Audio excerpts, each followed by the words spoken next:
Test, hello.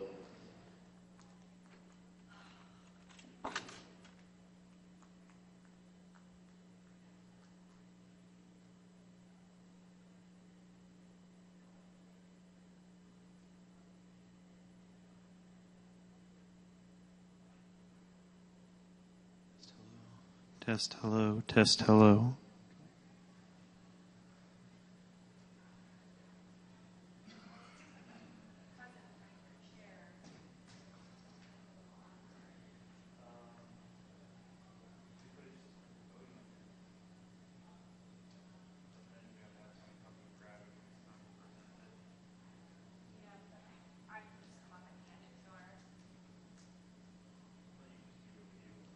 Yeah, I'm gonna wait. I think that's so weird. Test, hello, test, yes, okay.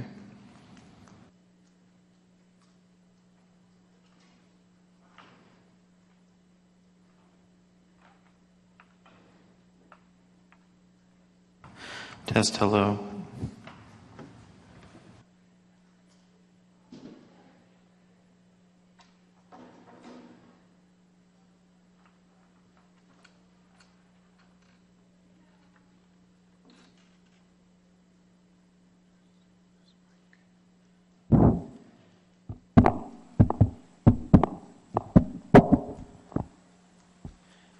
All right, I think I might just disable this mic because she's going to be wired anyway, right? Yeah, I think that'll be fine. I think she can come up and stand there and introduce them and then just invite them up on stage.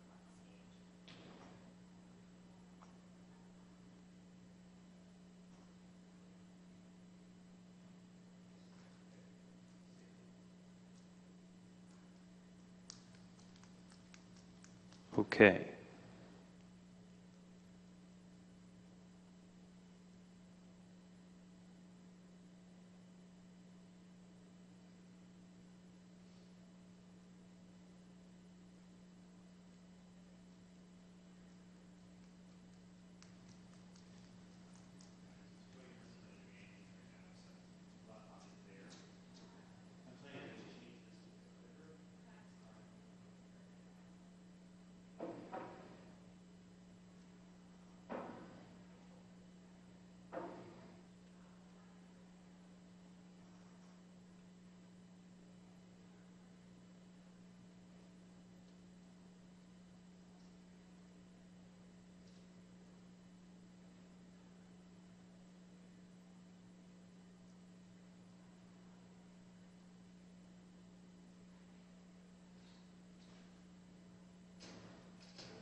Test.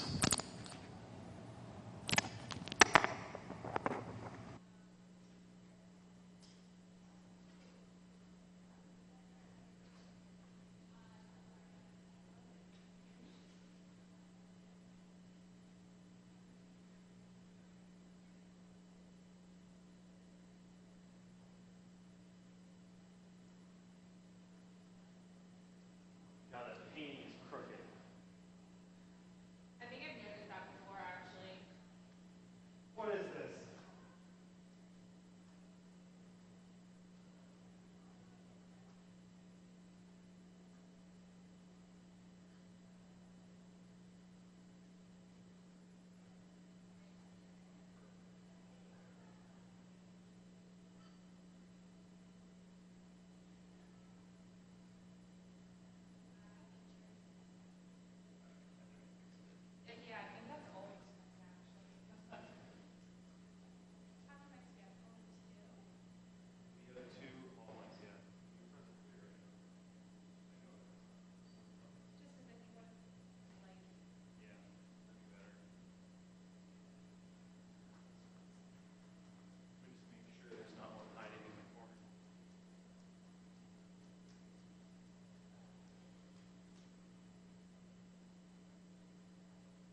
if someone is on the presenter capability on Skype, just.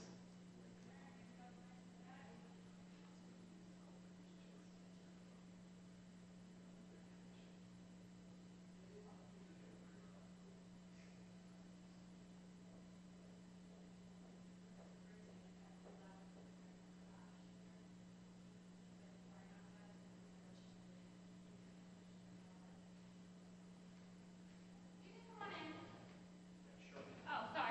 No, that's okay. I just didn't want you to think you did. Oh, no, that's fine. What time is it? 12:30. Oh, okay. Sure. Are you Johnson Johnson or are you not? Yeah, for Johnson Johnson, it's the first couple rows. They just have. Test, test, test. Test, test, test. Oops, I'm sorry. Good. What's going on? Yeah, in the middle, center aisle.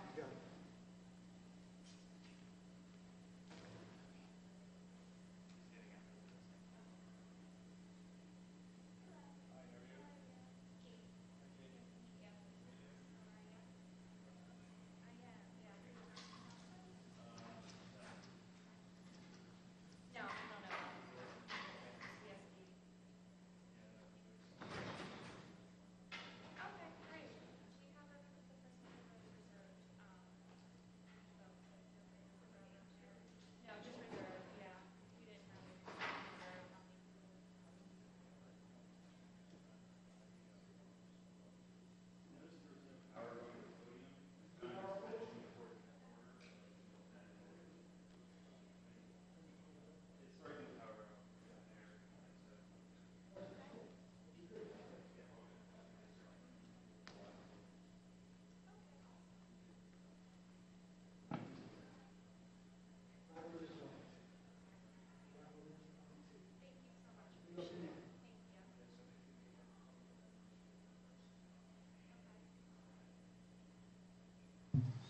Test.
Are you Johnson and Johnson? No. No. Okay. I just wanted to say hi. Yeah. No. So all the ones reserved, are they for us? Are these for us?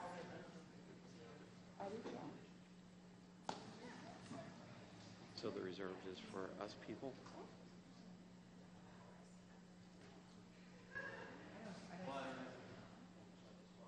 Yeah, they said.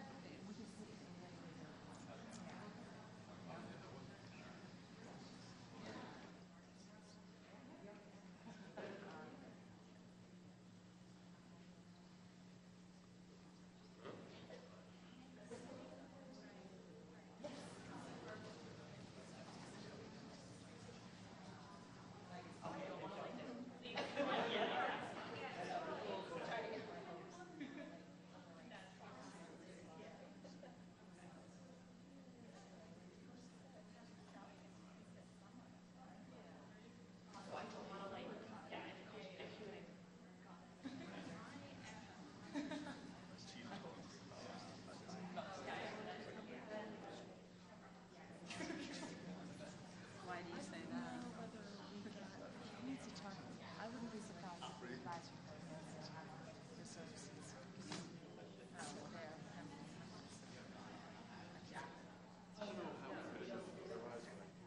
Oh, okay.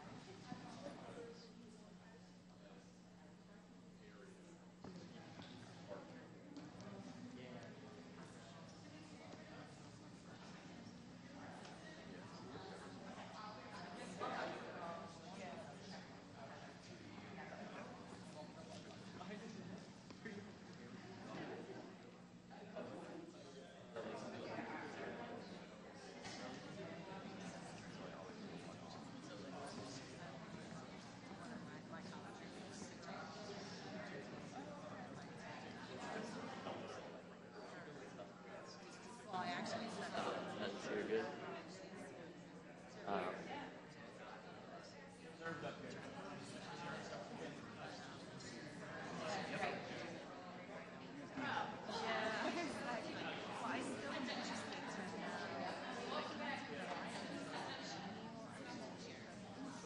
Still good. Right. Oh, absolutely not.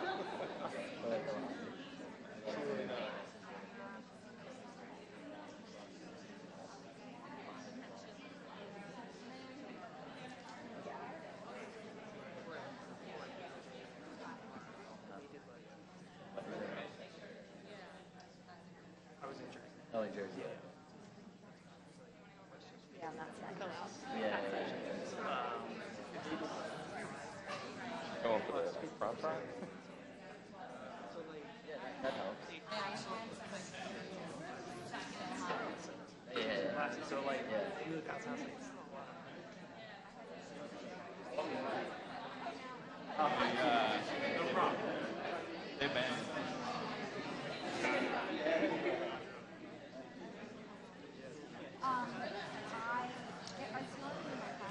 Yeah.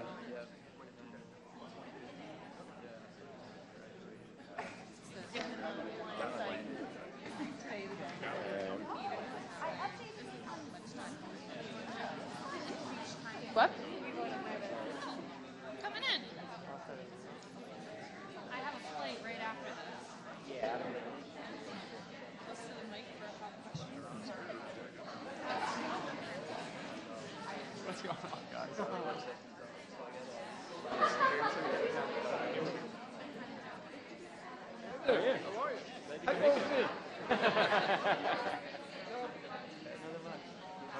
Trip down. It wasn't bad. I was always wants to go over the bridge. Once you have a George Washington. 9 a.m. Nice. Gave myself a tour down memory lane in the back of Martin by the old house. Oh, nice, nice. It's still there? It's still there? Probably hasn't changed inside. Probably hasn't been painted. No, it's still there, but it's hard to get to.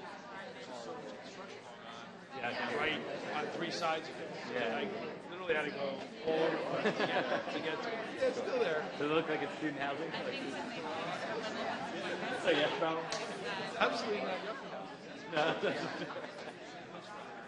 Whatever there's furniture on the porch, Oh yeah, like real, like indoor furniture. Yeah, not like a wicker couch. Yeah. More like an old love seat that you throw in. Yeah, exactly. But Yeah. So this should be good. I'm excited to hear from you. Yeah, exactly. Yeah. Some alums, some people same day employees. I'm actually a council member, so. Yeah. we did this with Larry Fake.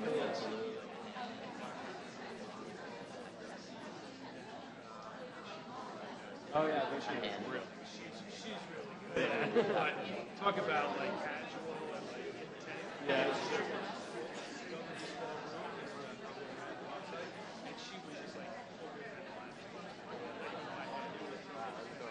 Yeah, I hope it's the same way. I think these work. Yeah, I like think the that's what they do. conversation works a little bit better. But you're going down a little bit, not as polished. But they're still really very good, very. but they know it's not supposed to be all Yeah, exactly. a bit off the cuff. Well, enjoy it. Yeah, thanks for inviting me.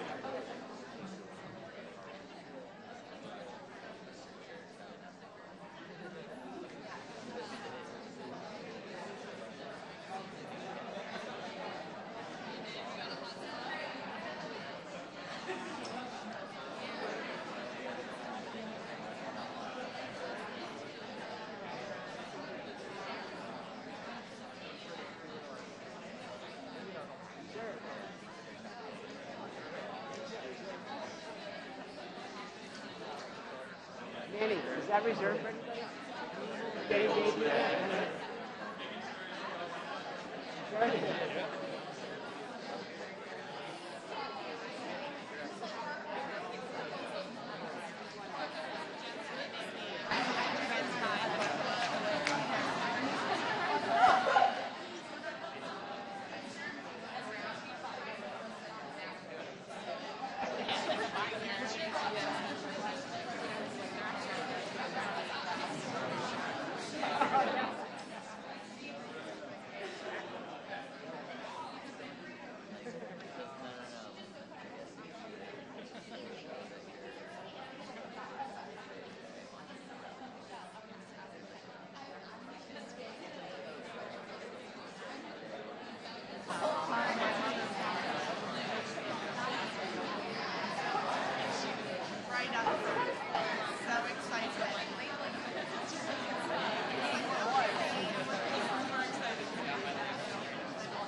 Go down.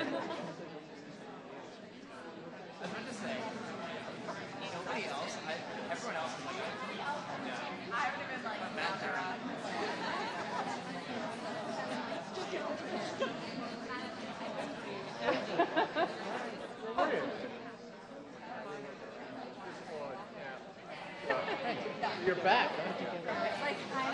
I'll see here, Joe. Oh, yeah.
Dr. Wynn.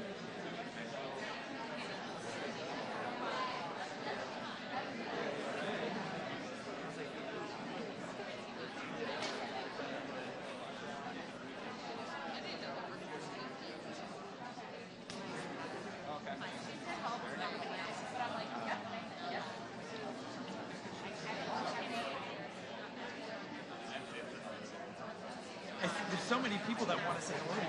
You don't write, you don't call. How are you? Nice to see you. Thank you for inviting us. Yeah. This is great. I'm so glad this worked twice in 1 month. I know. I'm going to be here for the other one, though, too. No. Yeah, that one's more important. I get it. Much more important.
Oh, for once I actually have hands. Hey! How are you? I'm good. I thought you would be here. Two of our best, our football. Just got down. Good to see you. Hey,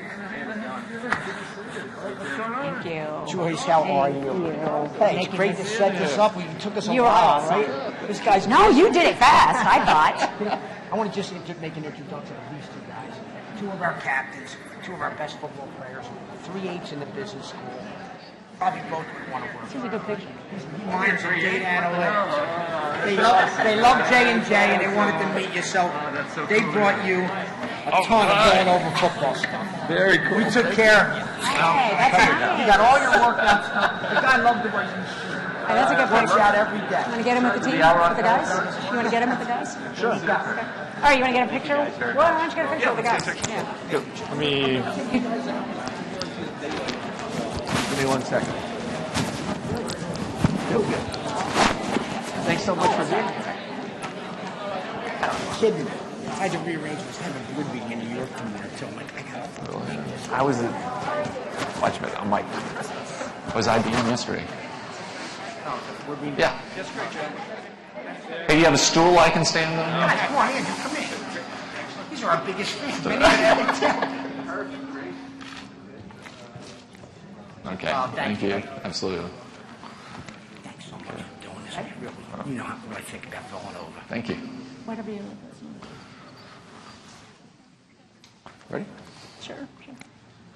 Got really quiet all of a sudden.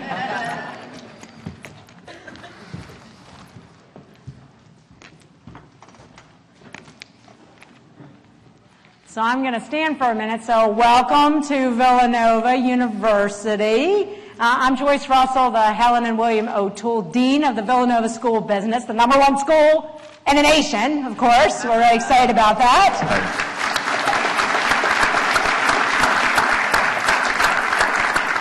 going to say that as much as we can, and one of the top graduate schools in the nation, too. I'm extremely pleased to welcome you to this afternoon Fireside Chat with Mr. Alex Gorski, Johnson & Johnson, Chairman of the Board and CEO.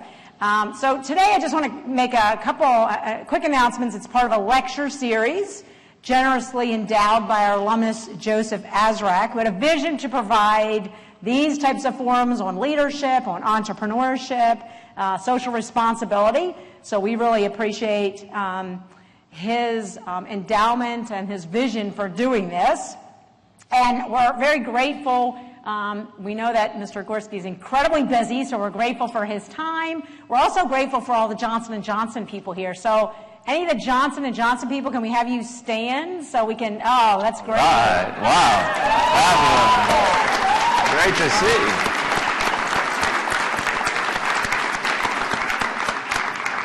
You guys look awesome. We'll get that fixed, I guess. So I also say, you know, we talk a lot about the power of networking, and this event is really the result of a networking. So I was at an event, and is Burke Ward here? Where's Burke?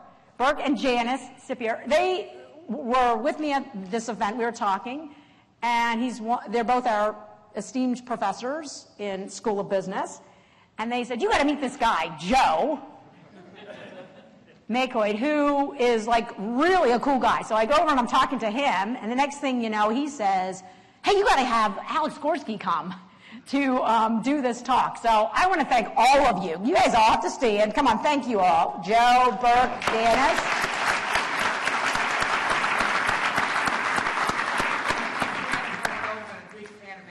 Yes, he is. Thank you. Put the two together and he made it happen. So we really appreciate it. But when anybody says to you, does networking work? Networking really works. Really makes this happen. So I'm going to just do a brief introduction because I know that we want to get to some interesting questions and we want to get to some questions from all of you. And there's so much that we could say about your background. So a couple of quick things. Yes, he began his career at Johnson & Johnson in 1988 as a sales rep. He advanced, obviously, through the years, increasing responsibility in sales and marketing and management, took on assignments in the U.S., in Europe, Africa, Middle East, was appointed president of Janssen Pharmaceuticals. He also served as CEO of Novartis Pharmaceuticals Corporation in North America. He returned to Johnson & Johnson, continued to obviously rise, and in 2012, became Chief Executive Officer and Chairman of the Board, the 7th Chairman and CEO in Johnson & Johnson's history. And I told him earlier, I said, my mother was super excited because this was her first stock she invested in, and she loves Johnson & Johnson. She's done okay. She's done okay. Yes, she's done really well. And that's, yes, exactly. He's been recognized as a longtime advocate of diversity and inclusion, which is, as many of you know, very important to us at the School of Business as well as Villanova University. Veterans issues as well. He was the executive sponsor at Johnson & Johnson of the Women's Leadership Institute, the Veterans Leadership Council. He's been named as one of the 100 most inspiring leaders. He's been recognized by the Jackie Robinson Foundation for promoting humanitarian ideals. He serves as a board and council member for numerous very successful organizations. He served in the U.S. Army as a ranger, so that tells you he's got all those other attributes and skills. He earned his bachelor's degree from the U.S. Military Academy at West Point, and of course Villanova has a great love for our veterans. We have very strong programs here. And I got his MBA at some school down the street. Oh, yeah, Wharton. But please. I couldn't get into Villanova. That was a good retort. That was really quick. Now you know ICO. So please join me in welcoming Mr. Alex Gorski. Thank you very much. Thank you, everybody. So I think what we're going to do is I'm just going to ask some questions at first, and we want to be mindful of time because we have a hard stop at 1:30. I know some of you have come from class, Some of you have to go back to class, but he definitely has to go somewhere next. So we'll stop a little bit early so that you all can have a chance to ask some questions. I think you would enjoy that and feel like that would be free. So first, maybe you could just tell us, given your background, how did you get interested even in healthcare? Sure. Love to get to that, but first of all, thank you very much for that generous introduction. And I just want to say a big thank you to all of you for being here.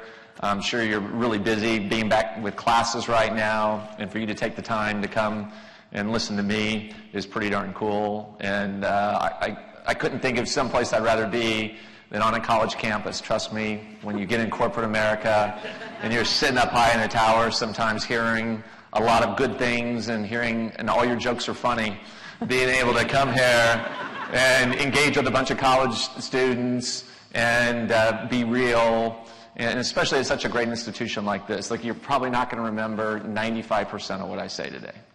But if you just remember a couple of things. One is that when, coming to a school like Villanova, and as somebody that came from a middle-class Midwest family, Catholic family, and the value of working your way through, of hard work, of resilience, of commitment, of values will take you very far. And the second thing is, find a company, find an industry that you're passionate about, that you can put your heart into, where work really won't be work, it'll be more fun. There'll be some days longer than others, and you'll be able to do anything that you want to do. Hey, we can stop there. So we can stop there. I mean, really, that was awesome. But so to just have this opportunity for me is really special, and I want to give another shout out to Joe Maycoy, a good friend who happened to be our son's 6th grade football coach, and I know he's been a huge Villanova fan and alum, and big impact here. And Brendan Gerard over there, who is senior year? Yeah, senior. Brendan is the son of really my best friend from West Point, and so I know how thrilled he is to be here as well. But how did I get into healthcare? I wish I could say it was part of a big strategic plan. But for me, like many of you, it happened part by decision, but part by accident. And I had a little bit of a different setup than probably many of you, in that I went to West Point, so I had a 5-year commitment coming out of the academy, but at that time, I wasn't sure what I wanted to do. I was able to be in the Army, was a lieutenant and a captain, had a great experience, had an opportunity to lead a large group of people at an early age, jump out of airplanes, helicopters, do all that kind of stuff. And frankly, I wasn't sure if I wanted to stay in for an entire 20-year career or go beyond. And so when I was at about the 5-6 year mark, I decided to do some interviews. And I had some great mentors and counselors, and I was looking at the technology field. And it's funny, at that day, like, the hot job was IBM. That was the largest technology company at that time, and so now to be on the board of IBM is pretty cool. Oh yeah, that is cool. But I wasn't sure, and my brother-in-law, who came from a similar background, talked to me and said, look, I realize you've got a lot, and I was an engineer by training, so there's a lot of opportunities, but he goes, have you ever thought about healthcare? He goes, look, this is an industry that, first of all, you really help people every day, where you can make a difference in people's lives. And a company like Johnson & Johnson that's been around for over 100 years, that's got a great track record of developing people, that you don't necessarily need to have an Ivy League degree when you come in, but you can start and train. And by that time, he had been with the company about 10 years and had done a lot of development. And he said, why don't you talk to a few people? And so I went in, and here I am 30 years later, and other than for a few years I call a sabbatical with a different company, I've really been incredibly fortunate to work with 2 great values-based organizations, the United States Army and Johnson & Johnson.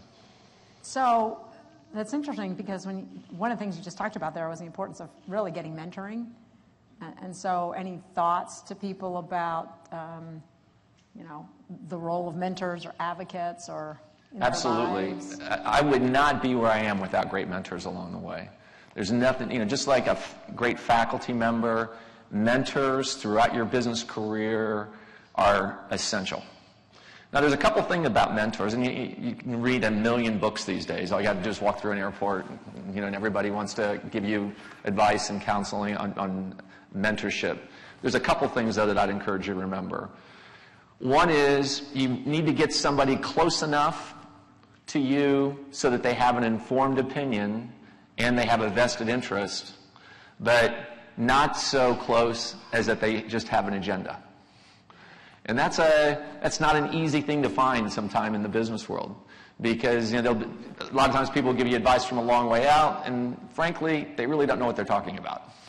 And it's hard for them to understand the context of where you're going to go. On the other hand, you can get a lot of advice, but sometimes it's because they think, well, that's what would be best for me in this particular situation, or maybe perhaps using themselves as too much of the playbook just for you. So I think trying to get that balance. The second thing is getting several different points of view. And you've got to be willing, by the way, to hear the good and the bad and the ugly when you go through it, because sometimes the best mentoring is the stuff that hurts, because when you first hear it, you go, huh, I really don't think that's true. What are you talking about? And you go back and you reflect on it and you go, you know what, they have a point. Have I really considered it that way? And I think your greatest growth at times comes from those points in time when you're uncomfortable and you really have got to do some self-reflection. The other thing is, don't just use mentors who look, sound, and talk like you, because you'll tend to get the messages that you expect. Get it from a diverse range of opinions, people who have done some different taken some different tracks. And again, that can be a danger, because you think about it. You come to a school like Villanova, and I'd imagine some of you went to the same high school, and you come here and you can join, you're around the same group of people, and then you use that same group of people to get you, and you can really just get feedback that's too insular. Versus from a broader range that may open up your ideas to completely different ways of thinking about a particular problem. And then last but not least, don't forget to give back and be a mentor. That's one of your most important responsibilities that you can have along the way. And while you'll seem early in your career, remember when you were in high school and you looked up at people where you are today? Well, you can start being a mentor pretty early, and I don't think it's ever too early. It's a great way to basically practice and learn your leadership skills as you're going through and give back. I think that's fabulous advice, and I know who here serves as a mentor? We have a lot of mentors in here. You can raise your hands. A lot of Johnson & Johnson people. There you go. Good. But we know our developer of our mentoring program at VSB is back there. I see you, Michelle. And so we have a big program, I know, at VSB for the juniors and seniors to mentor, for faculty, for alumni, which is fantastic. But I think to that point of the importance of mentoring. You also raised an interesting point about don't get all mentors that are like you. So I know that Johnson & Johnson has some real efforts in terms of diversity and inclusion. Can you talk about those a little bit? Sure. Well, look, we're one of the most global companies on the face of the earth. We're in the top Fortune 50 in terms of revenue. We're in the Fortune 5 regarding market capitalization, which I think is actually most important, the actual value of the company, which most people wouldn't know that. When you say, if I asked you what 5 companies or 6 companies over the last 5 years have added $150 billion worth of market cap, who would you say? Apple, Google, Amazon, Microsoft, Berkshire Hathaway, and us. That's not a bad group to be included on. That's awesome. Okay? And so, but half of our sales are done outside the United States. About half of the acquisitions that we do, and by the way, about 50% of our innovation is sourced externally, and about 50% of that is sourced outside the United States. Our fastest growing markets right now are all the developing markets. So think Asia, think ASEAN, think the Middle East, think Africa, and basically that's where the populations are.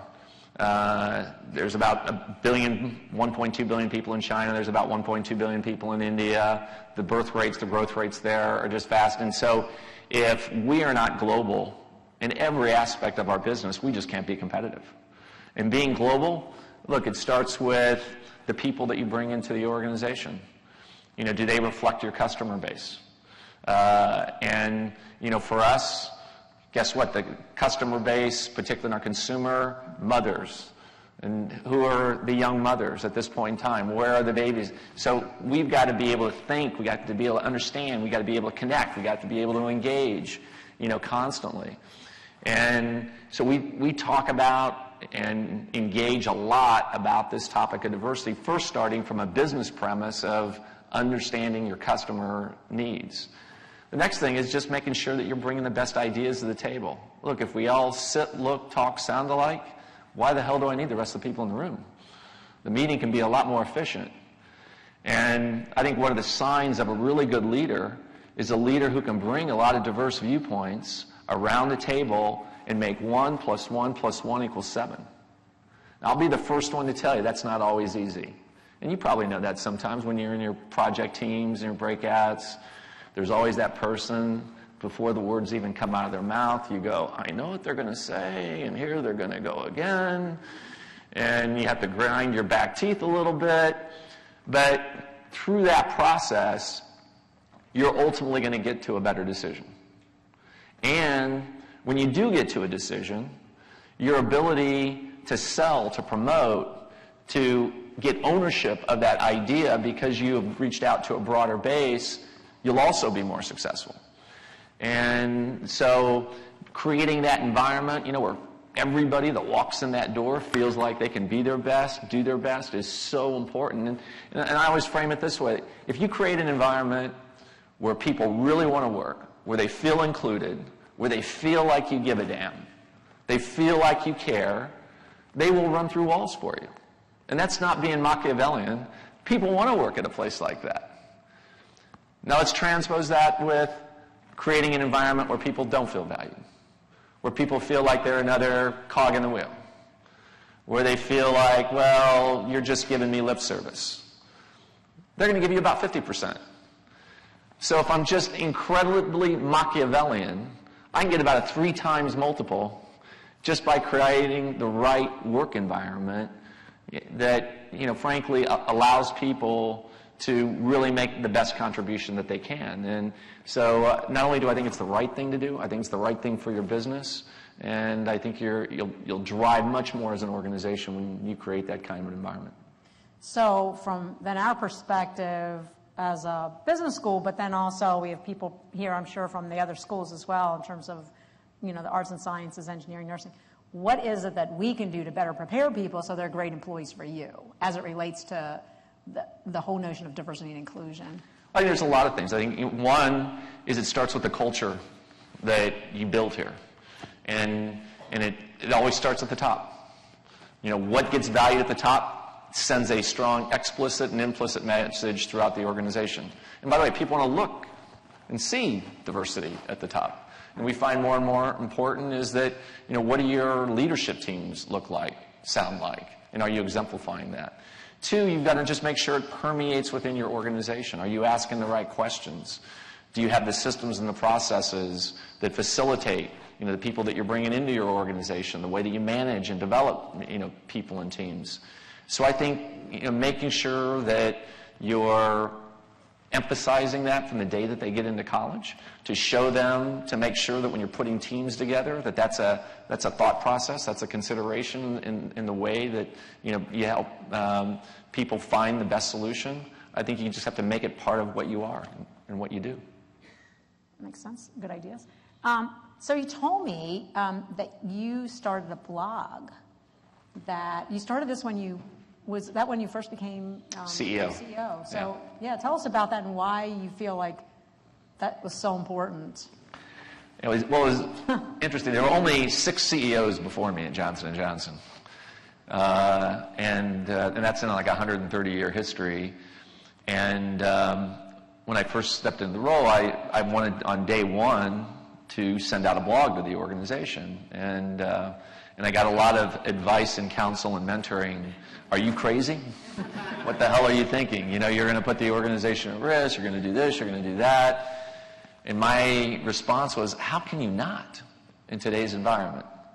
That's the way people engage. That's the way people think. That's the way people want to, feel connected to a company. And so on day 1, I remember doing one, and I do it about every week or 2. I think the employees can tell you. And I try to keep a couple things in mind. One is I try to ensure that the company knows how I'm thinking. And I think they just don't want a travel log because they can get that. But when you open up a little bit and you show a more personal side, I mean, I remember one of the most famous ones we had the most response to was a couple years ago. I did one around Mother's Day. And I lost my mom about 10 years ago. But just to open up about what's going on in your life and what you're feeling, not just what you're seeing or what you're doing, I think can be really impactful. And more, I think in today's world, people don't necessarily want a perfect leader. They want a caring leader. They want a leader they can connect with. And in fact, sometimes when you're willing to open and show your imperfections, or show that, I don't have the whole answer. People expect you're the CEO and chairman of Johnson & Johnson. You've got the full answer. Trust me, there's a lot of times when I could be in the fetal position, sucking my thumb, worrying, what the heck am I going to do in this particular time? Now, you don't want to show that on the outside. And so I think at times, that, when you show that kind of vulnerability and empathy, that's what you get in return. And I also just think it creates a sense of community. I mean, we were talking inside, and we can talk about this a little bit more later on, but we had a situation in August when things were happening down in Charlottesville where we ended up having 3,000 blog entries over that issue and what was going on in real time. And I could not be prouder of our company. When you read, and I read every single blog, and you saw the discourse, trust me, there were people on both sides who were chiming in, and we had the typical bell curve. You had a few outliers where you said, okay, there's going to be a couple extremes, but 99.9% of the comments were thoughtful, respectful of another point of view, and frankly, I think we need more of that kind of dialogue in the rest of business and the rest of our country. And I think when you create that kind of a space in a company, again, where people can disagree with the CEO online in the right way, don't do it every day, hear that? Again, it makes people feel part of something bigger than themselves. And I think you said, so you did get a lot as it related to the whole Manufacturing Council thing with President Trump, and so I don't know if you want to say anything else about that. Yeah, sure. Let's open that can of worms. Yeah, welcome to the world of being a CEO and chairman today. It's a very different, as I described, my predecessors had ABC, CBS, and NBC, and in one case, his brother actually ran ABC. That was easy. Versus the world in which we live in today, where things break on social media before you're even aware of them. And so they say, what are you doing for crisis management and planning? I go, what do you mean? It's crisis reacting, or you're obviously trying to get ahead of it.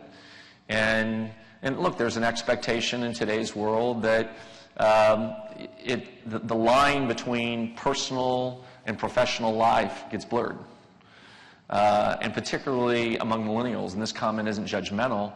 I think that there's an expectation that I want to be part of an organization that's aligned with my value system, in addition to a company that I feel good about career-wise. And whether you like it or not, as a CEO or as a just senior leader, you're going to get pulled in these different directions. And in this particular case, I had gotten a call right after the inauguration. Literally the 2 days after the inauguration, asking if I could be in Washington, D.C. To be part of a manufacturing council with the president that Monday morning, and it was literally Saturday night. And it's always an interesting because it also coincided with a few days before our full year 2016 results and our fourth quarter results, when you also tee up the expectations for the coming year. So that's the most involved analyst meeting that we have. And so just a little bit busy then. Just a little bit busy, yeah. Literally, I'd probably go home that weekend with 1,000 pages. I'm a bit like a Villanova sophomore studying for exams, right? And it's a lot of material. But guess what? That's what you do. You have to learn. You have to go through it, make sure you've got an understanding. And so I had done that, spent all day Saturday. I was going to go out to dinner that night with my wife, finally have a glass of wine, and I get this phone call saying, hey, can you be in Washington on Monday? And what are you going to say? I think I'm a little busy. I can't be there. So I chose to go, and I had been there several times with President Obama on issues relating to women in the workforce, the environment, as well as regulation, healthcare. And I got this invitation. It was a productive meeting, the first meeting. I was asked to go back for a follow-up meeting about 3 weeks later. That was a real working session that, again, talked about a lot of issues related to tax, trade, regulatory policy. I was encouraged by the willingness to engage with the business community. And by the way, there was many CEOs there. And then that was really the end of it until August. And in effect, we were told, don't call us, we'll call you. And then I came in Monday morning, and another prominent CEO had decided to resign over weekend events, somebody that I know very well on a personal basis. And so suddenly you're put into a situation of what do you do? And look, we made the decision early on that we found the incidents down in Charlottesville absolutely, unacceptable, reprehensible.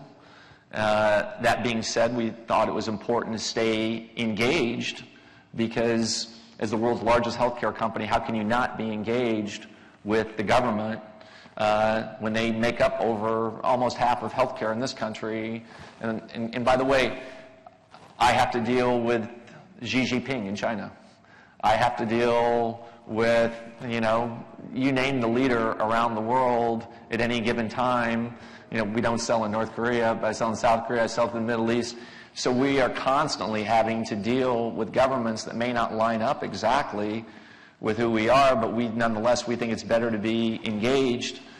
And then, of course, as things transpired over the next couple of days, we just felt that a line got crossed where it no longer was in the best interests of the company to be engaged in the same way that we were. And we made a big effort behind the scenes to make it a collective effort. And we were able to work with other members of both councils. And then I think you saw a collective, decision. And here's where we are, the new world of being a CEO in today's, highly polarized and politicized business world. So, it used to be, again, business was here, politics. Now it's all together. And, frankly, I think we need to bring down the divisiveness. We need to find ways to come together. I think business is a great place to come together behind a common goal. Because, you know what, we need the best out of everybody for us to be competitive, to be successful, and frankly, to do the right thing.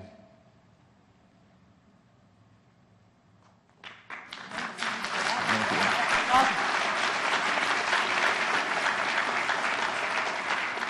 I was almost going to say, you thinking of running? That was good. No, I've got a tough job right now. I've got a great job right now. So let me switch topics just a little bit. But there's so much going on in healthcare, right, in terms of moving at, innovations at such a fast pace. How do you ensure that, and you obviously have a lot of incredibly talented employees, how do you ensure that they're always thinking about the next most creative type of thing, or how do you reward taking risks, maybe calculated risks, et cetera? Sure. Well, hey, there's a third thing that I want all of you to remember here when you go here today. And that is, think about a career in healthcare. I'm always recruiting. And I really mean that. There is nothing that is more personal or frankly going to be more important around the world over the next 30 to 50 years than how we ensure people get access to high-quality, value-added healthcare in the world. I really mean that. I mean, if you take a look at a lot of the economic challenges that we're facing here in this country, you know what it's driven by more than anything else? Healthcare. And there's a good news and a bad news about it. Now, the tough news is it's that all the baby boomers like me are getting older by the second. Exactly. And in the United States, about 15% of our population today, about 40 million, are over the age of 65. That number's going to 75 million over the next 20 years. And if you think that's a challenge, in China there's currently about 150 million people the age 65 and over. That number's going to 450 million people. So imagine a population the size of the United States of elderly being added to China. It's the same around the world. If you're in Europe right now, as high as 25% of their populations in some cases are now over the age of 65. That number's going as high as 40%. Japan's got a massive issue, and they're going to see just very, very significant changes in their population because of this dynamic. And you might say, well, why is that a challenge? Well, once you turn 65, that's when you really start consuming health care. In fact, you consume about 5 to 7 times the amount of health care once you turn 65. So I know I'm in front of a lot of great Villanova analytic, critical thinking students. Start doing the math on all that, and the numbers just don't add up. So that's why when I hear statements saying, well, is it 18%, the right number on GDP? Should it be 10%? What I can tell you is, let's put that argument aside. I can tell you one thing, it's going up. Sheer consumption is going to drive that up, even if we locked in costs where they currently are. And so you might look at that and say, oh my gosh, but what are we going to do about that? Well, I think that also represents an incredible opportunity. First of all, from a science point of view. I've been in this industry for 30 years, and I can remember in the 90s, and some of the professors in here probably remember, the pharma industry was criticized left and right about lack of innovation. All you were doing is producing Viagra and this product, and we really weren't changing lives, and Me Too compounds. And you look at the science today with our understanding of genomics, of the underlying biology, pathophysiology of so many different mechanisms, we are curing diseases that were a death sentence. When I was your age, if you were diagnosed with HIV, the average person had 2 years to live. Today, because of the drug treatments that we have available, it takes 2 years off the average lifespan. That's over the course of 25 years. Hepatitis C is now cured. Multiple myeloma, we're on the, I have several friends that, died due to multiple myeloma. I'd say we're a couple years away from being able to cure that disease. Leukemia, the same way. And the rate, the pace of change, much enabled by this explosion of technology, is going to give us new ways of thinking about treating disease, preventing disease, intercepting disease before it ever occurred that we couldn't imagine. And then secondly, how do we get this whole system to work together? It's 18% of our economy, arguably one of the largest chunks of our economy. It's not the most productive. It's not the most effective. It's not the most efficient. Should it be single payer? I have a thought on that. I don't think it should be. But can we make improvements in the current system? Must we? Absolutely. So whether you're interested in science, whether you're interested in business, whether you're interested in patient care, we're going to have a critical shortage of nurses, of physicians, in all these other areas.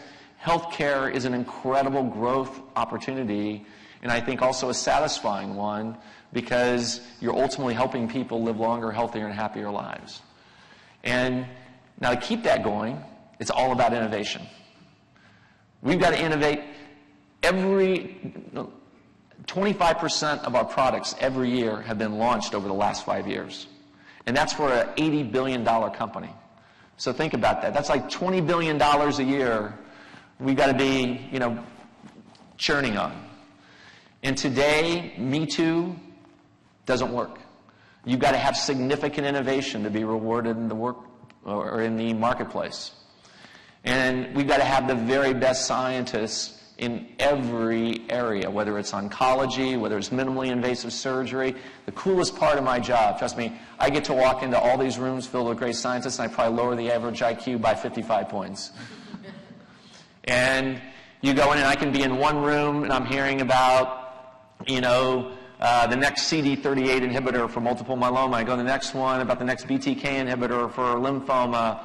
And I go in the next room, and they're working on the next energy instrument that vibrates a cajillion times a second so that it, limits and minimizes bleeding intraoperatively. Then I walk in the next room, and they're deciding, do we use Jennifer Aniston or Kerry Washington for that next Neutrogena?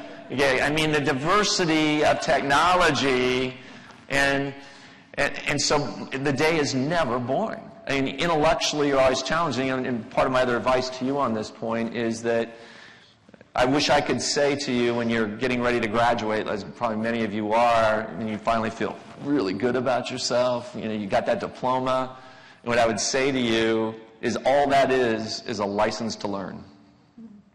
Because the half-life of your education, unlike when I graduated, when it was probably 15, 20 years, is probably 5 years. And it's your ability to learn. It's your ability to adapt. It's that willingness to be curious, always asking a question, because those things are going to just accelerate to an even greater degree going forward. So if you haven't decided on a career yet, think about healthcare. We need a lot of great minds, a lot of good values minds like you have here at Villanova. That's great. I feel like signing up myself. Okay. And actually, to that point, how can we, what do you see as some of the connections? So if we're thinking about continuing, as we educate business students, what are the other things that we could be doing to better partner in terms of healthcare? Because we are trying to do more in that space, but I'd love to get your thoughts on that. Yeah, a couple things. One is, obviously, we want to encourage STEM. I mean, that goes without saying. If you're not conversant, if you're not fluent in science, technology, critical analytics, you're going to be, at a big disadvantage. And by the way, that's another big issue we have to address as a society is, yes, income disparity, but also the disparity in education. Because it's all about intellectual capital going forward. And, a great lesson that I learned in the military, among many others, hard work, resilience, was frankly the difference between uneducated and unintelligent. And I worked with a lot of people in the Army that didn't have a chance maybe to go to school, go to college, but they were not stupid. And there were many, many sergeants who called me sir who were wicked smart. They just never had a chance to go to school. And we've got to make sure as a society that while we're able to participate and engage and lead the way in so many other areas, we got to make sure we bring people along with us. And that starts with education, that starts with training, but it also starts with you. And I would say, by the way, technology is going to touch any and every field that you deal with. I don't care whether you go into accounting, real estate, technology itself, finance, automobiles. If you don't have technology down as a core competency, you're going to be at a disadvantage. Okay? I think the other thing you do is partner. We love things like the internships that we do with a lot of young men and women at Villanova. It's a 3-month interview. It gives us a great chance to see you. It gives you a great chance to learn about us. So the more that you can do around facilitating internships, co-ops, the better. We've got a healthy supply of Villanova grads at J&J. That's part of why we're the great company that we are. I mean, the CFO of our pharmaceutical division, and our pharmaceutical company, by the way, is like a Fortune 75 company. So the CFO of a Fortune 75 company is a Villanova grad. Okay, the person who heads business development for our medical device division, again, Fortune 75, Susan Morano, Villanova grad. Pete Vitesco, by the way. It was also, I think, a football player, if I remember right, here at Villanova. So that we have many examples around J&J. Connect with the graduates. They do a great job of sponsoring, connecting, bringing in, people to the organization. So I think all of those are things you should be doing. So you mentioned technology. Because I can imagine maybe some of the students in particular are saying, what in technology would be helpful? Putting you on the spot here. But. No, sometimes you don't realize, I certainly didn't when I was just getting out of school or even when I was leaving the Army, the opportunities that might exist in a company like Johnson & Johnson. You might be sitting there thinking, well, if I'm not a doctor or if I'm not a nurse, how can I ever do anything in the company? Wrong. There are plenty of opportunities. So, for example, it's hard to be a person in our research and development unit for the next pharmaceutical breakthrough if you don't understand how to analyze big data. Okay. If you can't do large data sets. And so we've got a whole group of quant people that work side by side with the drug discoverers that are all parts of teams to actually make that happen. So we need people with those skills. In our medical device area, we need people who can take engineering, sensors, data collectors, how do we put those into devices, make them smart devices? How do we take people with e-commerce skills and build them into our consumer group? And by the way, on top of that, we need government affairs people because we're constantly dealing with healthcare or public healthcare policies around the world. We need good supply chain people. We run the world's largest, most complex supply chain in healthcare. And we need good human resource people. Okay, we got 140,000 employees around the world that want to be developed, that want to be their best. So, it's a big family. and we need people with a lot of different skills because ultimately that's what makes an organization like Johnson & Johnson. I say all the time, while we have great technology and great innovation, the secret sauce of Johnson & Johnson is our credo, our value system, and our people. Other things will change and come and go, but that's the constant, I think, that makes it a pretty special place. Well, and I'm going to ask you one last question, then we'll open it up to questions. So start thinking of those questions, and you can even walk up to the mics if you want. So in terms of when you mentioned the people and the culture, we're obviously a very mission-based, values-based university here, and so you are as well at Johnson & Johnson. So how does that come across in terms of the culture? Because I know that you've done a lot for disaster relief and all types of things where people in your culture understand this is what we care about. So maybe that goes back to the credo and the values. Yeah. But well, it really does start with our credo. If you haven't, Google Johnson & Johnson credo. And if you, it was... Doing it right now, even as we speak. It was written by the son of our founder 75 years ago. And he was a pretty interesting individual. He was a bit of a rebel. On one side, he was probably right of Attila the Hun. On the other, he was very liberal and progressive. But he had developed this philosophy over time and ended up crystallizing it and writing it into this document called our Credo that outlined a value system that basically said, look, our first responsibility are to the patients. And he went on to say the mothers and fathers, the doctors and nurses who use our product. Because if you talk about patients and consumers, it's up here at the 30,000-foot level. When you talk about your own mother, it makes it real. And making sure that they always got products that were of high quality, that they could depend on. The next paragraph, he talked about a commitment to employees. Now remember, this is back in the 1930s and 40s. And the relationship between labor and business was not necessarily where it is today. And he said, look, do the employees have a safe environment? Can they be their best? Okay? He was, in effect, talking about diversity and inclusion long before those were even words in the business lexicon. And then the next paragraph, he really went out on a limb because he talked about the importance of giving back to the communities where you live and work. And again, this was long before corporate social responsibility was, used. And then he said, and remember, he owned 51% of the company at the time. He said that when we meet these obligations, the shareholders should get a fair return. So he actually put himself last. And think of it as an and document. It's not an either-or document. It says you need to do this and this and this. I can tell you, you walk into any facility in Johnson & Johnson, the very first thing you'll see is the Credo. It's right in front of my desk. It's in stone when you walk in the entrance of Johnson & Johnson, kind of like Moses, the Ten Commandments. We got the J&J Credo. What I would tell you is that, look, we don't always get it right. We've got examples around our organization where we haven't lived up to it. What I can also tell you, I think we try really hard to get it right. Every year, and our employees, they know I can't BS you, we send out about a 100-page questionnaire to all employees. We probably get 95% participation. Wow. And we ask our employees how we're doing by our Credo. How do we do it according to the first paragraph, second paragraph, third paragraph? And we take those results, and we actually use those as we evaluate our management team.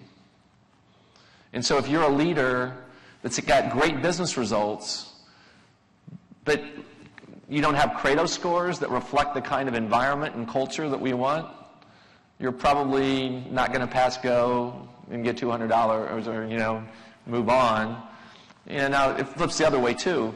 if everybody just maybe thinks you're a great person but you don't deliver over time. But I think making that part of not only a culture on the wall when you walk in, but how you assess talent, how you select your leadership is very, very important. And last but not least, we'll do Credo challenges where we'll take examples of where we've screwed up. We'll change the names to protect the innocent, and we'll share them, and we'll talk about them and say, what would you have done in this situation? How could we have done something better and better manage this? So those are the things that we try to do. So, I mean, clearly people are aware, because they're all nodding their heads too. They're really aware, you live by it, and you have infrastructure support to make sure that you continually reinforce and evaluate. Okay, I think we have some questions. So, sure. I'll go first. Thank you for being here. So my passion is really in corporate social responsibility, and I was wondering if you could talk a little bit about what you see as changes or trends as that becomes more important, and how companies make choices accordingly. Sure. I think it's a huge trend right now. I can tell you that, it starts with, I go out on about 25 visits a year to all of our major shareholders who have corporate social responsibility groups within their organizations. So Vanguard right down the street here, BlackRock in the city.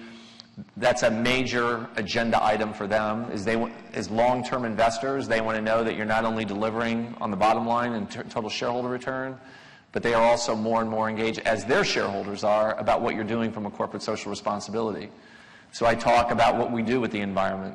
I talk about what we're doing to be a more sustainable organization. We talk about what we do to ensure access to our medications. How do we think about things like pricing, transparency? We talk about what do we do with our employees in terms of family leave. And I'm incredibly proud of the fact we can give up to 17 weeks of paid leave, for a mother, and very close to that for a father. Ultimately they want to know that you're doing the right thing. And so I see that as a very important part of my job. And look, while it's necessary for me to deliver the business results, it's not sufficient. At J&J, like my scorecard is the Credo. And that's ultimately how I'm evaluated by our board of directors, and I think even our shareholders, for true long-term performance of the company. And anymore, I think even your employees want to see that. When an employee, as I was mentioning earlier, if they know that you're a company that stands for something, that you're doing those things, I think you're going to attract better employees as well. Great question. Yeah, great question. What other questions do we have? We know you have a lot of questions. Don't be shy. Yes. I really want to stand up here while you were answering the other questions, but thanks for being here. Sure. My name's Andrea Escada. I'm actually a member of the executive MBA program currently, and engineer by background. I went back to my executive MBA too. Okay, excellent. Very cool. Yeah, and I'm currently a consultant. I'm pleased to have Jansen as my client at this time. So I found your comment about the half-life of your education being about 5 years. I found that to be very interesting. And very, I relate to it a lot in my own life, especially having worked in management and technology consulting. So my question is, what do you view as the role of Johnson & Johnson as an employer versus or in support of the role of an individual to, really manage your learning and your growth? And, what do you view as that role for your company? Sure. Look, I think training and development of your employees is an absolute must. And especially in that kind of environment that we're talking about where things are changing so rapidly, if you're not investing in their long-term development, and it starts with basics such as, what are your feedback mechanisms? Are you getting the kind of direct, real-time feedback so that you know what are your strengths, what are the areas that you need to do better? How do you tie education and development programs into your long-term career progression? And look, what's important to acknowledge there is people want a lot of different things. Some people want to make the very most pay they can. They're salary driven or compensation driven. The next person wants my job. The next person wants to work 9 to 5. And they'll do everything they can, during that period. And so there's a lot of different, and I think understanding that and then marrying up what your job, what your career roles are with the right development process is where I think you need to really focus your efforts.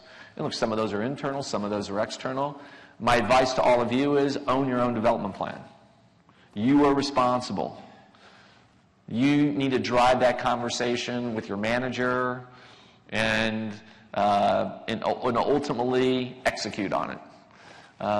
And yes, you need to get HR involved and other people, but nobody manages your career better than yourself. And making sure that you're having those kind of ongoing dialogues is really important. The other advice I'd have to you is, look, you can never, education is something no one can ever take away from you. And so I always encourage people, if you can go out, if you can get a master's, if it's relative to your field, do so.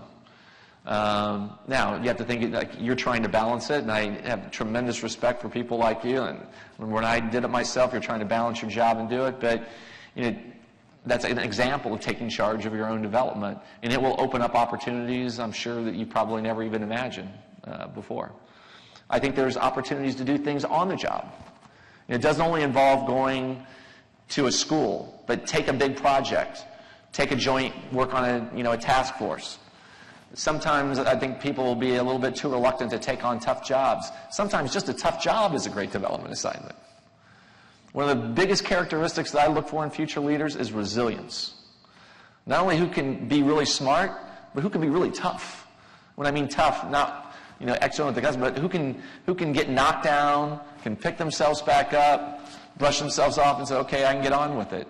That is a really important skill, and sometimes getting that experience while you're working on a particular program is as important as going back for a 2-week degree, or certificate somewhere. Although we encourage you to continue with those degrees. And we do have a number of specialty masters and a whole portfolio of MBA programs, I will say. But I think you made the other great point about, we talk about this in the research, about doing stretch assignments and challenging assignments, because there's a lot, as you're saying, that you can learn on the job, and people don't necessarily always do that, and then taking charge of your own career. Right. But it sounds like, of course, as a company, you also have great mentors and you support that. Yes. Sure. Hi, good afternoon. I am, Deneen Brockington, and I also am in the EMBA program. Congratulations. Andrea here is my classmate. So you answered the question about social responsibility, because I'm very curious and big on that.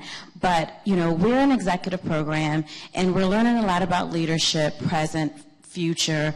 And as a CEO, there's a lot of moving parts. So I'm very curious, what is your average day like? That's a great question. Busy. It's drinking from a fire hose. And so I'd say be careful what you ask for, because it's very demanding. And look, for me, especially in a company our size, our diversity, so global, it's full-time and more. And the first thing I'd say is I couldn't do it without a wonderful family, a wife that I've been married to for 30 years, who, as a former nurse, taught me a lot about healthcare. But a couple things. I'm a very early morning person. What do you mean by early morning? I think they want to know. Like 4:30, 4:45. That's like our athletes. Our athletes get up then. Yeah. And my other passion outside of my job and my family and faith is fitness. And message that I would have to all of you is take care of yourselves.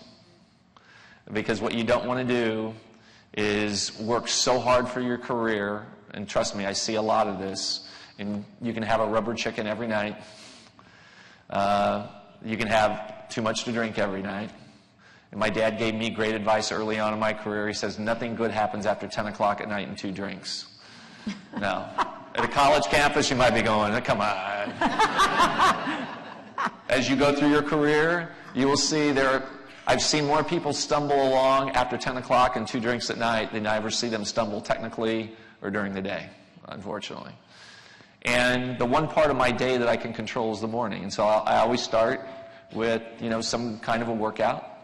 And that gets me energized for the day. Before I do that, I probably have already read the New York Times, the Wall Street Journal, and the Financial Times. You have to stay current, because at any given time I can be asked, what do you think about this? And you don't want to look like a bird, or deer in the headlights. I get in the car. One of the best parts of my job is I get the guy back there, the driving force, every morning at 7 o'clock at J&J. And, after getting in and talking about how our families are doing, I'm on email, and I'm on the phone to Asia. I'm on the phone to Europe because they're 6 or 12 hours ahead, connecting with people. One of the things that I love to do in my job, I made the joke earlier, when you become CEO, the news gets very good or very bad, and your jokes get very funny. And so you got to stay connected to the organization. I try to put together a list every week where I call different people at different levels of the organization, and even if it's for 3 minutes, say, hey, what's going on? And it helps keep me, when I'm hearing everything's okay, but I'm hearing from them, well, maybe not. Or you might want to, it keeps you connected. I'll get to the office by about 7:45, 8 o'clock, and I'm already in my first meeting. And I usually have a meeting every half hour, every hour, until about 6:30 at night. And then you go back to your desk, and there's about 200 emails. And I'll work on that for a while, and I would say on average about 6:45, 7, I'm back in the car for another hour emails on the way home. And then I'll walk in the door around 8 o'clock, usually pretty tired, and try to have dinner with my wife. And, I be in bed at early, I try to be reading by about 9:30. I think it's important to keep reading other things. People don't want a boring leader. They want an interesting leader. And I think reading things outside of business keep you engaged and interesting, and that calms me down a little bit at night. And then I hit rinse, repeat, and start all over again. Thank you. Okay, thank you. You ready to sign up now? Yeah. That was a good day in the life of, though. That was a great, we appreciate your candor about that. Yeah. Okay, we'll take one, maybe two more questions, and then I think you have to wrap it up. Yes. Sure. Hi, Alex. My name's Stephanie Carr. I work at J&J. Started my first year in the marketing organization. Awesome. And I just graduated from Villanova in 2017. All right.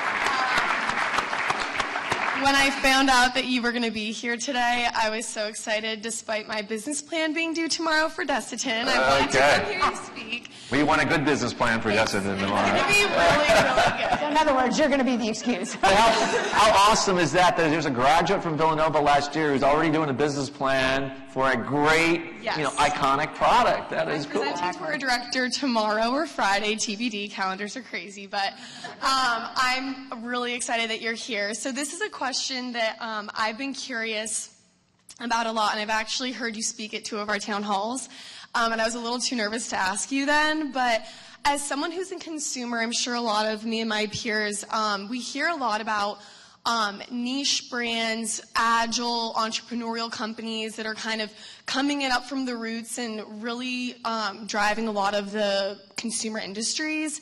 And so I was just curious, I hear a lot of talk about like J&J, like we're a big company, there's tons of processes, and sometimes people get into like a jaded mindset of like, well, it's slow moving because it's just so huge. And I think a lot of us try to stay like in that entrepreneurial mindset of being able to like drive the business and like make quick decisions. So I'm really curious from your position. I know you're like maybe not on the day-to-day with consumer work practices, but do you have conversations, or are you looking into kind of ways that J&J can, from a consumer brand standpoint, remain relevant and remain like innovative, even though sometimes it can be slow and our competitors are like crazy fast? Big time, Okay. big time.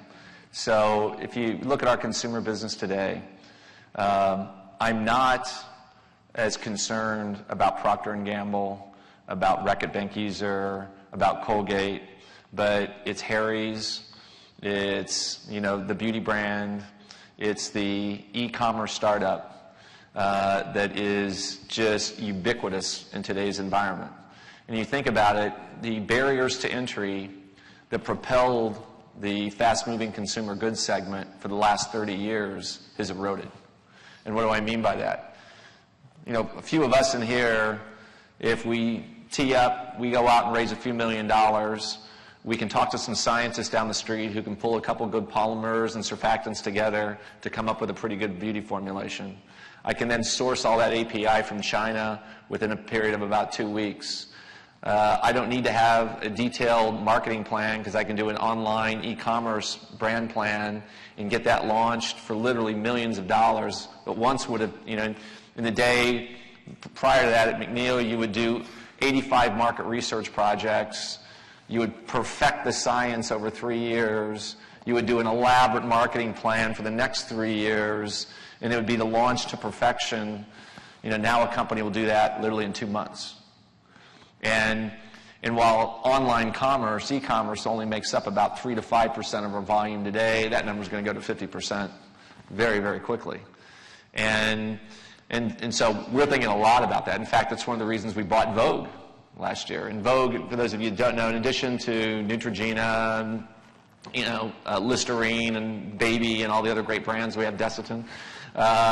We've also bought this company called Vogue, OGX, which does more natural shampoos and conditioners, and we're going to expand it to become the next Neutrogena to be a skincare line. But I was down visiting this company, and this was a very small company. We're talking in our terms, under $100 million, and a couple hundred employees. And their R&D, the research and development room, was as big as this platform here.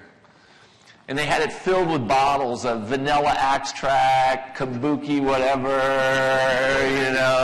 and this, and, green tea, black tea. And they were online, real-time, trending with what are the most, popular ingredients.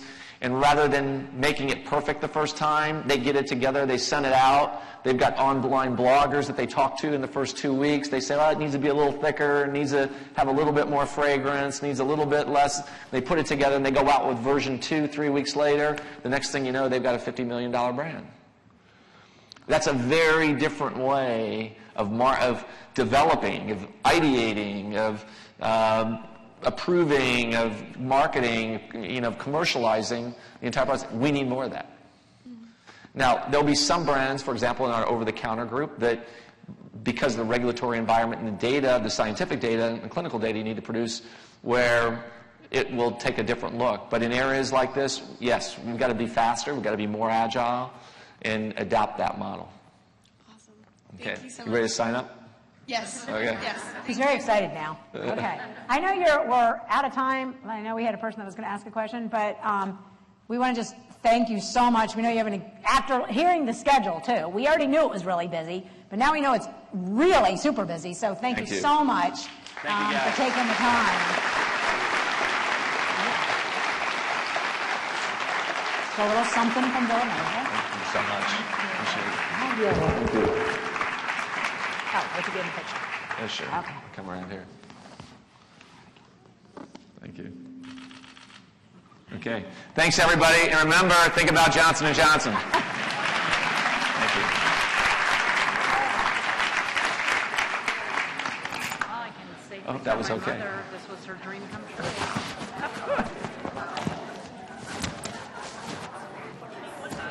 Oh, good.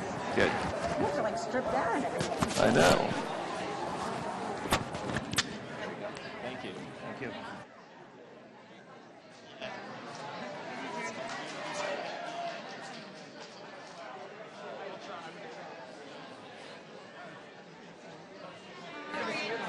Oh, no worries, all good. I was right there. Oh, thanks too. I just never see us all so Excuse me.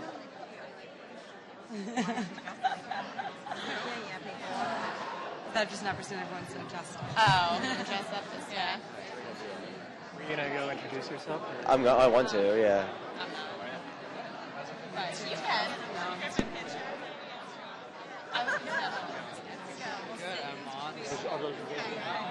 I don't know if they're just random people.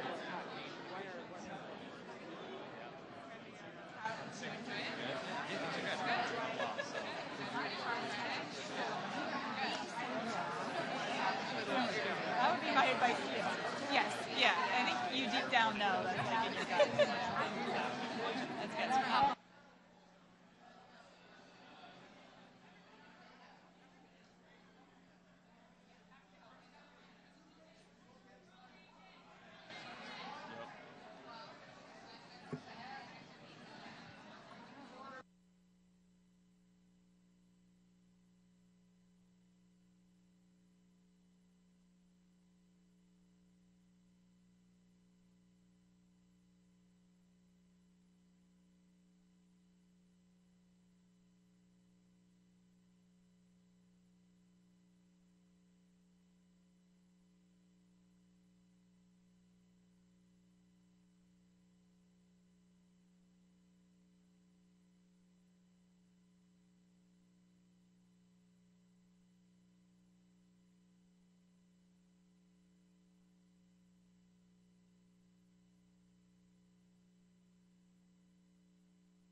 just ready for another, not because it just happened.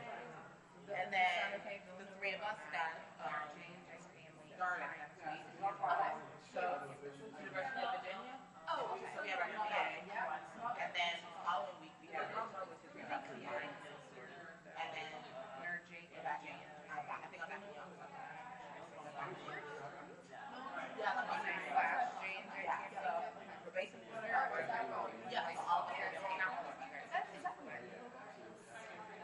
Yes and no, it's like 45 minutes. One of the kids in my class is at that office. Like, Roger? Yeah, Roger Humphrey. I like him. I did his offer. It's okay. I love Roger. He has the best person. I met him at the camp. Yeah, it's just amazing. Like, such a great person. Yeah. Talk about Anna. He was just, oh, love her. Okay. Yeah, I was like, we just call her Kat. Oh, okay. She's in Neutrogena now, so I don't get to see her as much, but like her and like Nishma and Nishma down. yes, like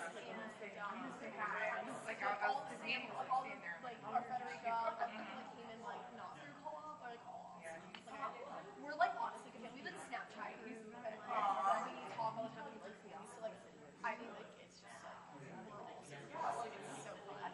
Yeah, like camp is awesome to build those relationships. And now you know who to reach out to when you have questions. Yes. And that's the main thing we did. We're like, I said, you guys need to be like you're starting together, you're coming together. So it's like, don't feel like you're alone. Now you have a whole group of people to reach out to. Yeah. All right, thank you for It was so good to see you. Nice to meet you guys. Yeah, good luck with everything. Bye, Paige. Yes, Good to see you. See you later, Lena. Oh, there's going to be lots of stuff coming Bye, up. good to meet you. All right, see you, Steph. All right, you guys ready? Yeah, let's go. We're doing it now. That's why they were fighting over that she was like